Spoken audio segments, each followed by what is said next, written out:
All right. How would you like to be set up, Chris? You can Oh, sit down. Get on a chair. Just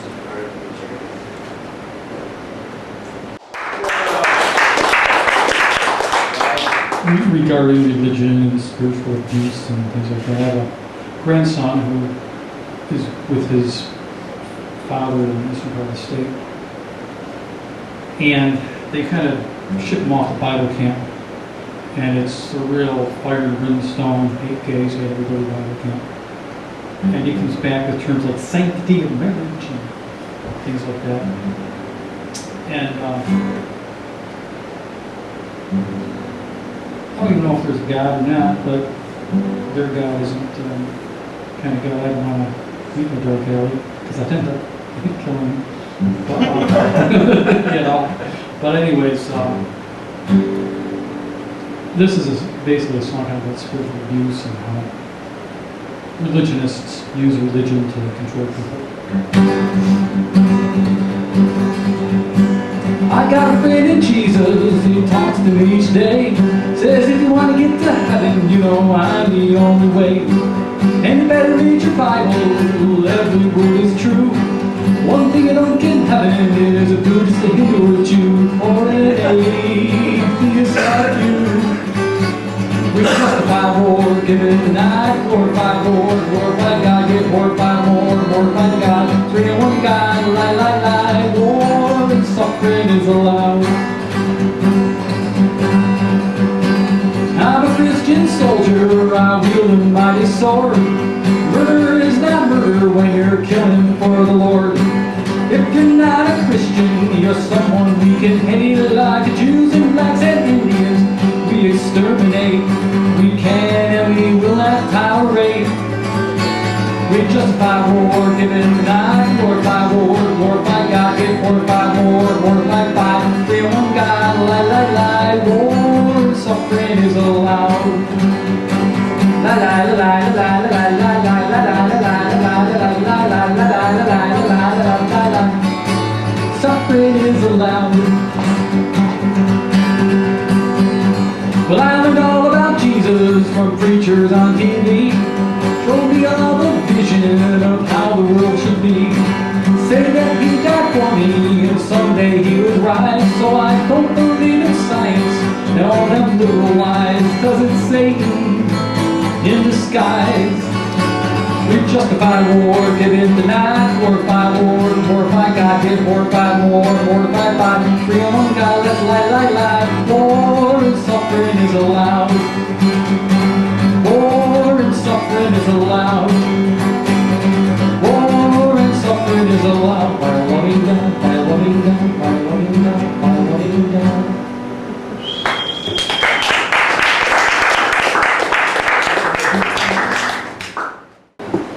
all right. We're going to welcome Larry K to the microphone. My name is Larry Kekanawash. I'm from North Dakota. I'm from the extreme central North Dakota, about 5 miles from Manitoba, Canada. But anyway, I'm very new at this storytelling. But I enjoy it. I want to share a little things I've heard in my life. My father died at a very young age. He was like in his 20s. He died in a copper mine in Montana. So we moved back to North Dakota, where I'm from, and my mother was still young, and she married this old man. My mother was probably in her late 20s, and my stepdad was probably 60 or more. She called him old man. I mean, I'm 60, so they call me the old man. But anyway, when you're a child, you know, he was a very delightful old man. I mean, he was large. He was a crow eater. I'm sure you heard about the crows. The Bazalaka, they call themselves. And he was a large man. He was like 6'6", and he weighed like 300 pounds of solid muscle. But he was gentle. He was a gentleman. This man never spoke English hardly. And when he did, he'd speak in broken English, you know. He just butchered the English language up. But he didn't care, you know. The story is this man was a gifted man. This man played the fiddle. He had this innate God gift to play a musical instrument. And that's how he was. And this is the truth. He played guitar, he played the fiddle. And back where I'm from, there's a lot of French influence. Because right by the border there, this man, he played. And he liked to drink a little bit. And you had these French people that rove around the trap and stuff when I was a boy back in the late 50s. And one day, these French people came to the house. And they were invited in. And they were fed. And they were given water, everything. And then also there were some other Lakota Indians that came here too because they really delighted in hearing my stepfather. And eventually they were drinking a little bit of liquor. And somebody said, his name is Norman. Norman, won't you play the fiddle? He was modest. He said, I don't know that. Come on, Norman, play your fiddle. After much cajoling and much persuasion, he agreed. But he was a storyteller also. This other Indian man told him, Norman, why don't you tell us your story about the fiddle? I said, okay. This is how he said it. In his broken English, mixed with Lakota language, he says, a long, long time ago, when the earth wasn't even created yet, mankind wasn't even created yet, but there was a God in the universe. And with God were these angels. God created these angels. He created one angel, they called him Lucifer. I mean, he was a beauty. He had power just like God. But being who he was, like the free will I heard earlier today, God gave the angels free will too. This Lucifer, one day, he thought he had more power than God. And to make a long story short, you know the story of the devil. God cast Lucifer to his domain, which is hell. Along with him went all these wicked devil angels called demons. But when Lucifer realized what he did, this is my stepdad telling the story now. He took the old fiddle. He started playing that fiddle. As he's playing that old fiddle, Lucifer's crying. He realized he did something terrible. He deceived the Creator. But it's too late. Can't turn back now. That's the story of Lucifer and where he's at now. Evil and good. Now, back to my stepdad. My stepdad said, Dad said, now I'll play some music. He reached in his old ratty old, I used to look at that old ratty old case he had. Opened up, it's about to fall apart. And there was this old ratty old fiddle. He pulled it out, he tuned. He says, here's my fiddle. And he reached there, he took his bow. He said, here's my bow. And in his case, he had another container. He had a rattlesnake tail. He shook it. This, my friends, is the rabbit. He rosined his bow. On top of the rosin, he took the rattlesnake tail. He says, this represents the devil. When he was crying, when he was cast into his hell. Right here. He's going to help me. That said, this ball and this fiddle. And then he played the most beautiful music. It make you cry. It was so beautiful. That's the story of my stepfather. Thank you very much. All right, we're going to get Max Doyle set up here. Would you like to see us? Give Max a warm welcome. Yeah, I'll do that. This first one is called Straight Up From There.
Is the guy who said that if it's legitimate rape, the female body can't get pregnant because it has a way of shutting that whole thing down. So for months, I was like, holy fuck, rape is the new birth control. For months, I was going down every dark alley. I was just leaving my drinks unattended. I didn't want to get pregnant. I wasn't going to bring up vaginas, but since you did, I would never shave the whole thing. Like, I don't want you to get the idea that I just let it go wild. I don't. But I don't want to shave the whole thing, because I don't know if you can tell from this, I have a pretty hard time ordering alcohol as it is. The last thing I need is for the bartender to be like, 1986, huh?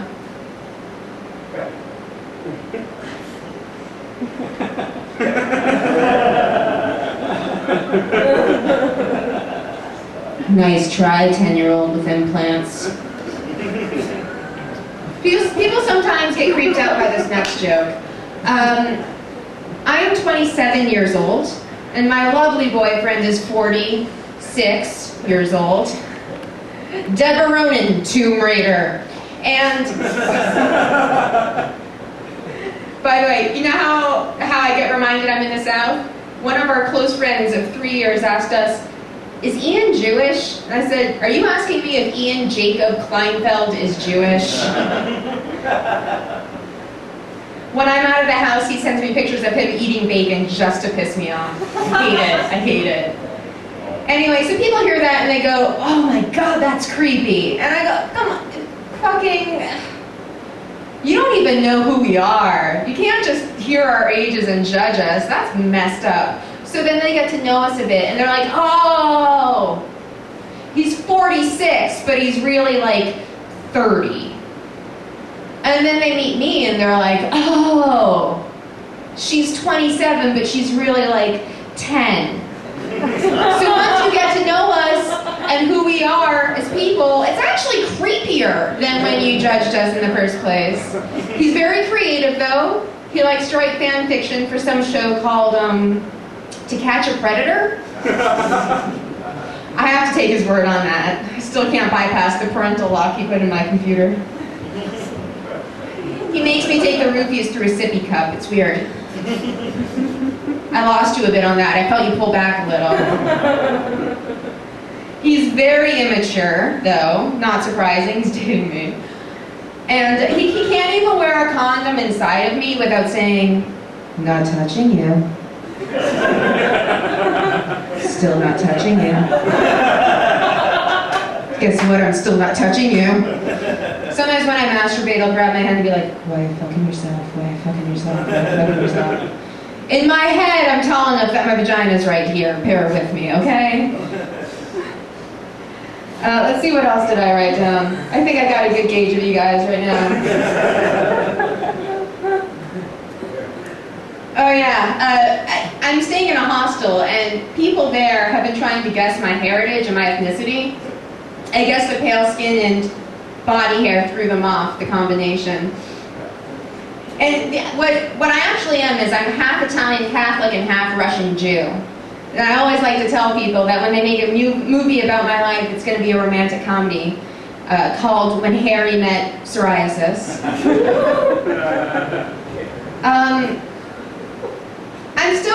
I've heard like Jews definitely don't believe in hell, but kind of there is one. I'd like to think there isn't one. But if there is, I'm pretty sure it's like Fayetteville, North Carolina. Has anyone here been there? It's pretty awful, isn't it? I was on my way to Fayetteville, and I had to pee. So I asked my boyfriend, can you pull over, stop somewhere so I can use the bathroom? He stopped in a place called Dunn, North Carolina. If you think of the triangle as like a well-groomed mons pubis, which makes perfect sense because it's a triangle, and Fayetteville is like an asshole, Dunn is sort of like the taint of North Carolina. And I feel very comfortable saying that because the one and only experience I had there was a place where I had to use the bathroom, which was Cafe Risque. Not the nicest of strip clubs. It's never a good sign when you walk into an establishment and you think, I am positive I'm smelling chlamydia. There was a dancer on stage. I know this is comedy. You're going to interpret everything as shtick. This is how she was dancing, all right? This is the part where I dance. That wasn't it.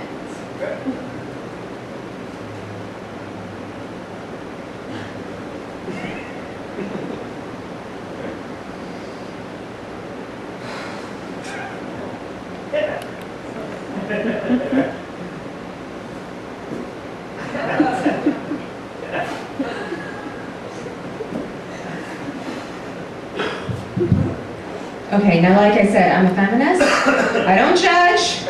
I don't judge strippers. It's their body. They can do whatever the fuck they want with it. But come on! As women, we are never going to earn equal pay in the workplace with moves like that. I cannot tell you how much toilet paper I put on that toilet seat before I sat down to pee. I can tell you it wasn't enough, as I found out later. Speaking of bathrooms, by the way, I'm what I like to call a nervous peer. When I get anxious and I've had coffee in the morning, I have to go and I have to pee all the time. I just got my light. Thanks for that. Totally interrupted my momentum, but it's okay. Obviously. And so I have to go use the restroom a lot. And I've noticed that on those days, you always hit the worst smelling bathrooms for some reason. Like every single bathroom you go into, it's not even like the normal smells of a bathroom. It's like this weird pickled piss and cayenne pepper mixture. Blood, sweat, and tears of infants, I don't know. And it's just wafting all around you. But then you finally get home after the long day. You sit down in your nice, clean bathroom, and you sit down to pee, and you just breathe in the lemony freshness. It's so good. You go.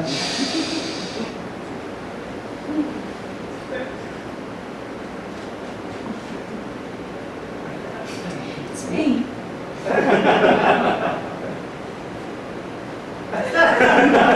Oh, it's me. On a completely unrelated note, I douched for the first time recently. Completely unrelated, has nothing to do with one another. And I'd never had stinky bags before, so this was a new experience. And I didn't want to smell like vinegar either. So ladies, cracks in the glass ceiling, we have scented douches now. Let's see, we had lavender, new car. Hibiscus and sweet romance. And I was like, I want to smell like sweet romance. That sounds pretty good. I take it home, I try it. Sweet romance smells an awful lot like fucking vinegar. So, if anybody here has a salad or anything, just call me over and I'll just squeeze out a few drops maybe. And it's good. No, don't get grossed out on me because it's good for you. Because it's iron rich if you follow me. I know for sure at least the ladies got that one. Ow! And afterwards I thought, okay, I'm fine, I smell fine, it's all gone, it's fine. But I needed a second opinion. So I said, honey, can you just check for me? And this was a mistake. Because he's theatrical and he's immature, and he likes wine. So, you know, again, I'm tall enough.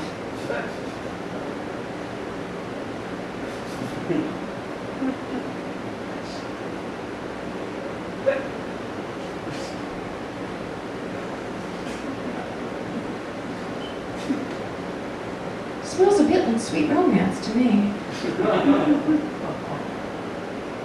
When we first met, he came up to me at a bar and he said, baby, I work at Microsoft.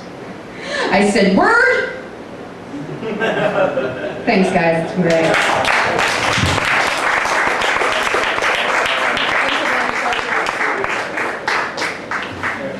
Let's hear it for Deb Aronin one more time.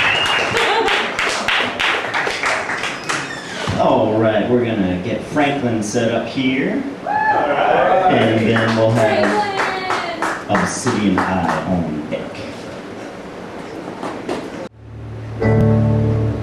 If you guys were at Ash's show, I apologize for the repetition of the first two. This is a song by a great prophet of our time, Mr. Bob Dylan. Come gather around, people, wherever you roam, and accept that the waters around you have grown, and acknowledge that soon you'll be drenched to the bone.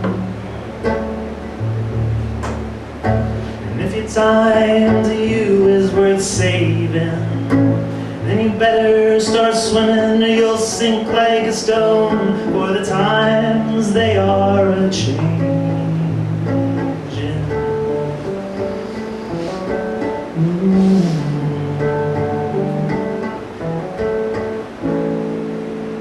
Come mothers and fathers throughout the land, and don't criticize what you can't understand. Your sons and your daughters are beyond your command. Your old road is rapidly aging. Please get out of the new one if you can lend your hands, for the times they are a-changin'.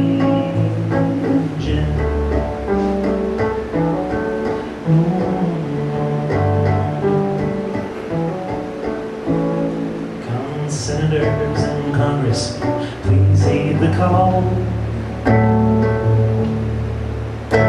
Don't stand in the doorway, don't block up the hall, for he who gets hurt will be he who has stalled. There's a battle outside and it's raging. It'll soon shake your windows and rattle your walls, for the times they are a-changin'.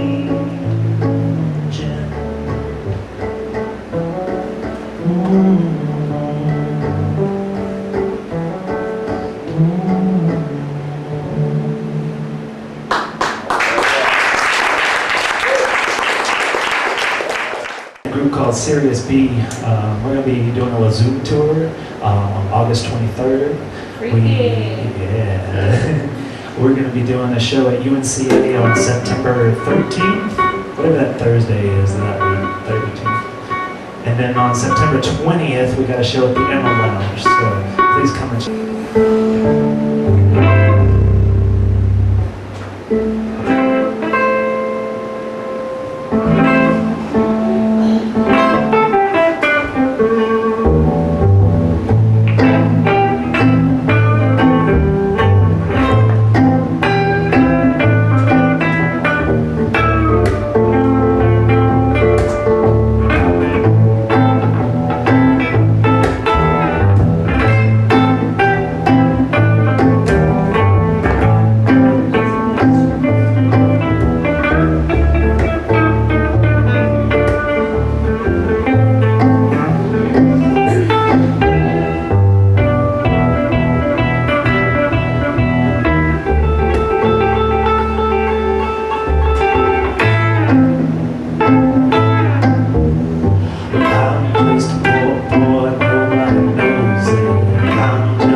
in my eyes.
said, I'm just a poor boy and nobody knows I got holes in my clothes. Well, I'm rolling down that road. Well, come on now.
Let's give it up for City and I one more time.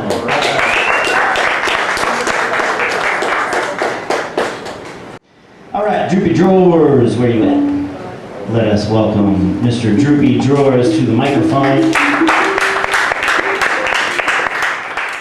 Hey, what's up, y'all, tonight? Yeah, Droopy Drawers!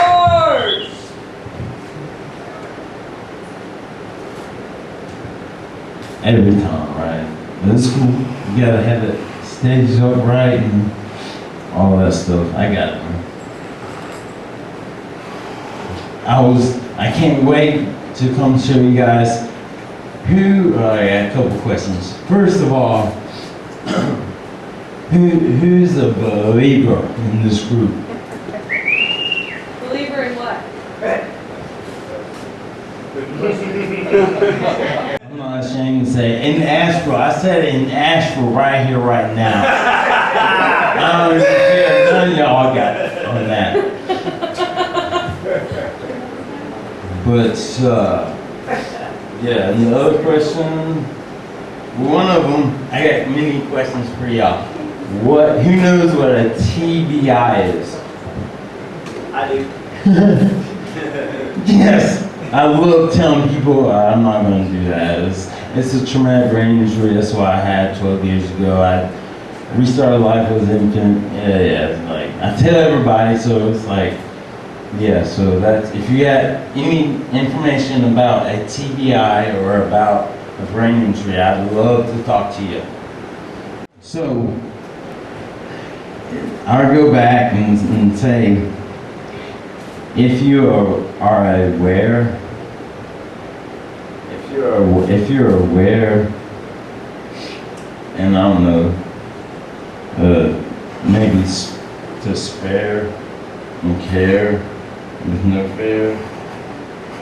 fear itself.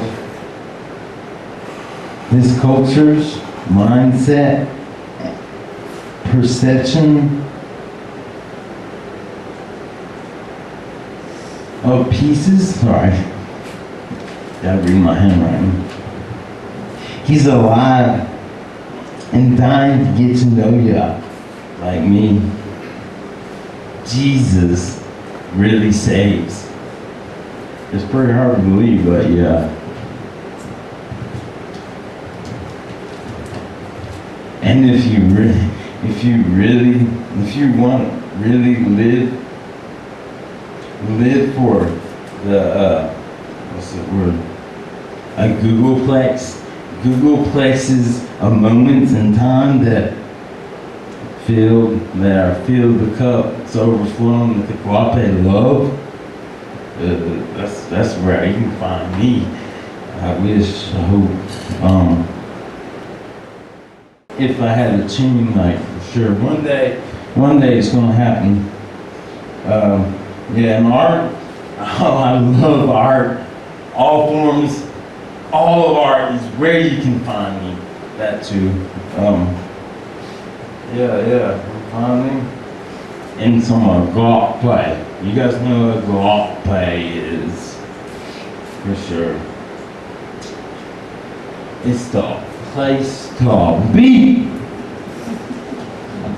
I would say no one, but Jared's like ripping this mic out of my hand.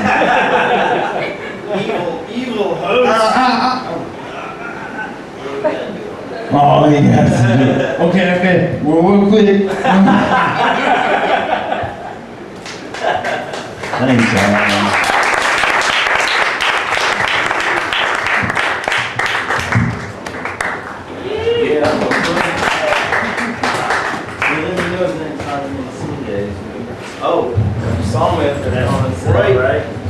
Right there in the middle of crazy ass Sin Jades was Droopy Drawers tearing up the floor and I'm behind the bar and I'm like, oh my god, Drew is in Sin Jades. One more time. Hope you're all doing well today. I started thinking about the marketing of religion in this world today and what in reality it means, because we're here in the hills of North Carolina. Everybody talks about God and they all have their own ideas, but I'm going to read a few things and then play a couple songs. But here, these are advertising campaigns that have actually attempted to incorporate religion into their campaigns, and I thought you did a kick out of this. This was seen at an unnamed First National Bank on a sign in an unnamed state. The sign read, "Jesus saves, why shouldn't you?"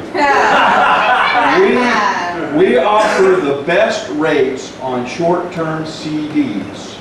Come in and give it a try. Okay, failed advertising, utterly failed. And here's one that a major hamburger chain tried to incorporate, and I won't name the chain, but the name of the campaign was called the 10 McMahonments. Okay. But we won't name the chain. We won't name the chain. The first McMahonment, I am the Big Mac, and you shall have no other hamburgers before me. Second McMahonment, thou shalt eat no cheap copies or graven images of this fine hamburger. Okay. Next, third commandment, you must be hungry, you shall not eat a Big Mac in vain. All right. Fourth commandment, remember the ketchup and keep it wholly away from the mustard. Next, McMahonment, honor the secret sauce. Okay. Next, thou shalt not spill the milkshake. Thou shalt not commit adultery by eating a Big Mac along with any other hamburger. Thou shalt not steal another's fries. Thou shalt not bear false witness as to which burger is better. And lastly, thou shalt not covet any other hamburger. This advertising campaign unfortunately never came to fruition, but we won't discuss why. Was All that right. a real attempt? That's No comment. Miss Kelsey, come up. Let's give Kelsey a warm welcome to the microphone. So I've got a little story for you guys. 2 weeks ago, I went back to my home state of Kansas, and that's where I'm from, that's where I grew up, that's where all my family obviously is from. And I come from a huge family on my dad's side, okay? I've got 10 aunts and uncles. All of them have like anywhere from 1 to 4 children, so I have a buttload of cousins. And a few years ago, about 5 or 6 years ago, I had a conversation with my grandmother. And I had asked her if she could leave me anything if she would leave me the cookie jar. The cookie jar is kind of a symbol of my childhood. It's where all the grandkids went to, as soon as they got to Grandma's house, there was like a little red chair that we'd pull up next to the counter and everything and get up on it and get the cookies out. Sometimes they were just Little Debbie oatmeal cream pies, sometimes they were snickerdoodles that Grandma had made. But, so anyway, I had asked Grandma for the cookie jar, and she said, yeah, absolutely, you can have it. Well, my grandmother passed away earlier this year. She was 94 years old. She lived a really good, long life. And right after the funeral, one of my aunts came up to me and she said, Grandma told me about the cookie jar. Take it home with you. And I'm like, awesome. That kicks ass. I will totally take the cookie jar home with me. But another one of my aunts was like, no, you can't take the cookie jar. I gave that to Grandma 20-something years ago. I want the cookie jar back. I'm like, all right, I'm not going to fight with you about it. So, and this was all back in January, I would say, when all this happened. So I'm like, all right, I'm not going to get the cookie jar. Not a big deal. Well, about 2 days before my trip back to Kansas, I got a phone call from one of my aunts. And apparently, my grandmother had an addendum to her will, and I was the only grandchild named in that addendum, and it was for the cookie jar. Right? So now I've got the paperwork, right? This fucker is legally mine. I earned the cookie jar. So I drove back to Kansas, right? We're talking, it's about a 15-hour drive total, right? Drove there and back, and on my way there, You know, another big part of me going back to Kansas was it was my birthday. It was my 30th birthday. It was a pretty good milestone for me. I'm very excited about 30, but driving to Grandma's house, like on the dirt roads, I just kind of had this moment, and it was like, you know, what are the chances that this is all happening like right now? You know, I don't make it back to Kansas very often, and you know, it's my what I feel like is a good milestone birthday for me, and the whole serendipity of it all got me, and it's just kind of like, this is my final gift from my grandmother, you know. So literally, I drove hundreds of miles to come home with a cookie jar. And the point of all this, I'm really about done, you know, is just enjoy the serendipity. That's it. Yeah. Let's give Rabbi Marty a warm welcome. Now, I was come in tonight, and I've been thinking about different ways to talk about scriptures and everything in a more generic format. And tonight, I was gonna, and I'm probably still gonna do it, although my brain is going all over the place right now, the most misunderstood person in all of creation, which is the Creator, of course. And he comes up and he says his little thing, which I think was awesome and a great segue for this, and better than maybe what I'm going to tell you tonight, and talks about bad advertising that doesn't work. Well, folks, that's actually the best segue into this conversation about the most misunderstood person in the entire, whatever, universe. And he proved it. Why he's so misunderstood? Because people come out with over thousands of years with all this crazy advertising. They teach 12 commandments, 10 commandments. They remove commandments. They do just about everything except teach the truth. So thank you, Frank, for segueing into what I'm about to do, and maybe not as successfully as I thought I would have done earlier, but I had a great conversation with another person here, and I was very pleased to be able to discuss with them. So let me just say this to you. One of the things the Creator has shown me is the reason he is so misunderstood is he never created religion. It was mankind who created thousands of religions, and each one is professing many, many different things while professing some of the same things, and all that is good. But he's misunderstood because he actually wrote a manual, and people decided to try and change the manual. And everybody says, well, why did he allow it? And this is the answer. And it's something I did write a paper on, and it's a very hard one for people to get. But the truth is, he was sitting in a laboratory. Now, I'm telling you a joke, but I'm actually trying to tell you a truth. And it came out in a conversation with somebody. He's sitting in a laboratory one day and he says, you know what? I think I'm going to create two types of entities. One is an entity that kind of looks human and all the rest, but I'm going to pour into it robotics. It only can do what I tell it to do as the Creator, and it can't do anything else, and in that sense of the word, it's perfect. So I'm going to go do that, and I'm going to put that in another universe somewhere else. See how I feel about it. He says, but over in this universe, I'm going to build this entity out of dirt, you know, and I'm going to do all this stuff, and I'm pouring my dirt in, I'm pouring this, and all the rest. And in this one, I'm going to put a thing called free will. And free will is a really weird concept.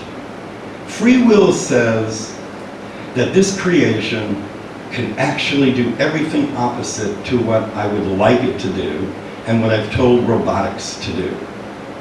So if this creation says, I don't like you, I'm going to try and figure out how to gingerly coax it into liking me, because my goal with this creation is to get it to freely say through free will, I love you, and I want to be obedient to you, and I want to graduate from kindergarten and go to first grade. Now, if that's the case, we in kindergarten, we don't know very much about anything, okay? We get a ball, we throw the ball, we hit somebody in the head, we get slapped, on the butt for hitting a kid in the head. And this is what we are. And this is why he's so misunderstood, because he wants us to graduate to first grade. And some of us are saying, I still got time? Yeah. Some of us are saying, I don't want to graduate to first grade, I like kindergarten. Some of us are saying, I hate kindergarten. And some of us are saying, there's got to be something more. So, if you understand what I just said, and I'm saying this in as truthful a way as I can, the Creator loves all of His creation, all of it. That's the planets, the wormholes that people don't understand, the thousands of dimensions and whatever you want to call them. There aren't just 3 or 4 or 5 dimensions. There's all sorts of stuff we don't see that's within our same spectrum, but because we don't see it, we don't understand it, and maybe it's not for us to understand while we're still in kindergarten, okay? And we're struggling to try and understand.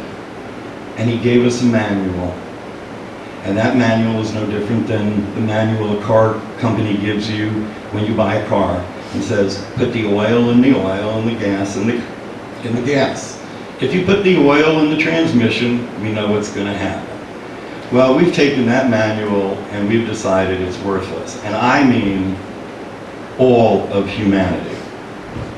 All. I'm not excluding anybody.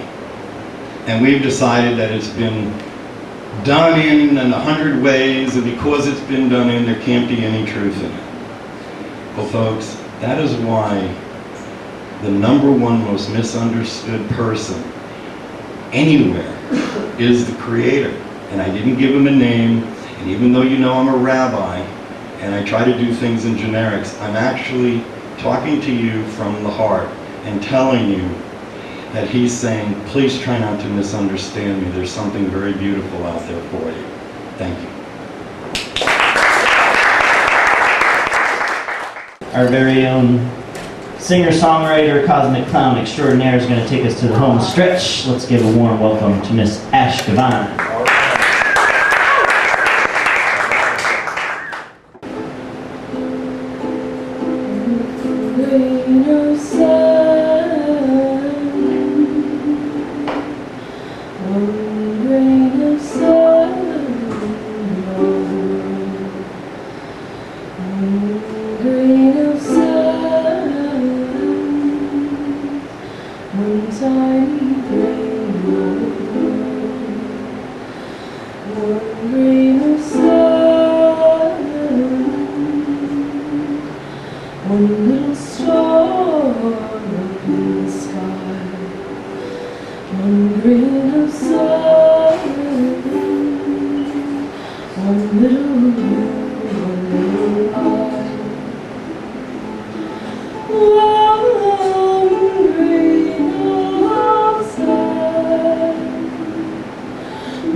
I'm playing at a little house concert tomorrow, somewhere in West Asheville, so if you're interested in coming to that, there's going to be like 3 other folk musicians from around here playing, so it should be fun, and I could tell you about it if you're interested. I'm Ash Divine Holder.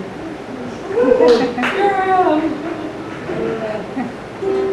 I'm going to play some songs I've been working on.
You need